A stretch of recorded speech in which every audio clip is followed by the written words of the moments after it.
everybody! Good morning! Happy morning! Sobrang nabisi ako mula alas 6. Paggising ko kaninang umaga, ayan. Tapos namalengke ako, pumunta ako dun sa Dali, bumili ng tinapay at isang tray ng itlog. Tapos ito, favorite pa naman ng anak ko. Ito guys, sobrang busy ko talaga araw-araw, kaya naman laban lang. Guys, 3-in-1 coffee. Itong breakfast namin. At ito guys, yung tira namin kagabi, nag-dinner kami sa labas. Ayan. At ito din yung pasalubong namin sa pamangkin ko. May natira pa siya actually, ayan. Ininit niya ngayon, tapos may favorite egg, ipapalaman sa tinapay. Less rice muna ako guys, at bumili ako ng konting Gigi yata to, galunggong.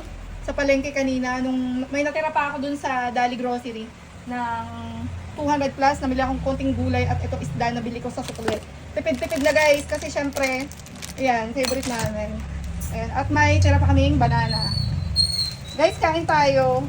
Sa lahat po palang gustong mag-join pa sa ating parapol, ayan, mag-join na kayo guys kasi 32 slots na lang ang available natin. Malinis ang laban natin ha, kasi ang pinag-uusapan dyan, real 18K Saudi Gold pawnable na sasanla.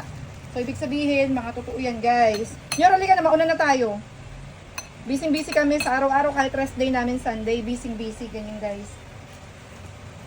So, ayan, at papalamanan ko na din yung anak ko. Ate Bilis, gusto mo din ganito?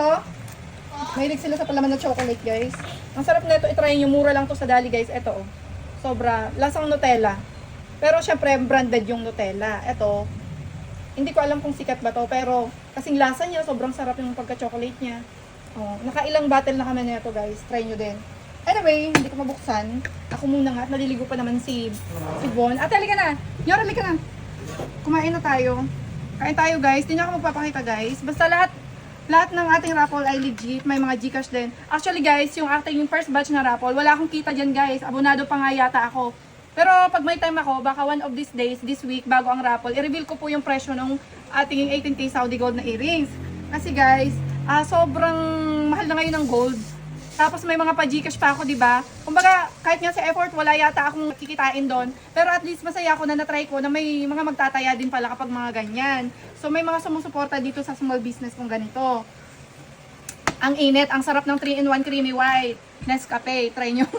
Ayun guys, ang sinasabi ko lang dito guys, wala talaga akong kita dyan kasi ang presyo, ang value ngayon ng gold ay nasa 8K ngayon, promise. Ibibigay ko sa inyo ang exact amount ng ating 18K gold. Pag hindi ako busy, marami lang akong nila-line up na tinatrabaho ngayon. Basta guys ha. Tapos tumaya na kayo at wala akong malaking kita dyan. Baka negative pa ako. Pero syempre sa mga susunod na raffle natin ay itatama ko yan guys. Yung gold kasi yan guys, last year ko pa yan in-invest kaya medyo mura kong nakuha. Around 6,000 lang. Yata yun, no? 6,400, mga ganyan, something like that. Pero ngayon, ang gold ngayon, Diyos ko, ang sarap talaga mag-invest ng gold guys. Nag-a-appreciate ang value, parang property, parang house and lot. Or parang lote. Ang taas-taas ng value, kaya mag-invest kayo hanggat meron kayong i-invest. Kasi pagdating ng araw, pagdating ng ilang taon, Diyos mio, pag nagipit tayo, may maisasanla tayo. Ang taas ng appraisal, ang sarap-sarap talaga mag-invest ng ginto. Tsaka syempre ng property, kaya bumili kayo sa akin. Lahat ng nininegosyo natin ay nag-a-appreciate yung value, hindi siya nagdi-depreciate. Okay, yun lang guys. Thanks for watching. Kakain muna ako, magpo-focus muna ako ng mga 30 minutes kain, then balik to trabaho na. At isisingit ko din yung pagligo ko. Bye bye guys, di mo na ako papakita sa camera bagong gising. Bye bye. Bagong gising, kanina alas 6 na hindi pa nagsusuklay. Bye bye.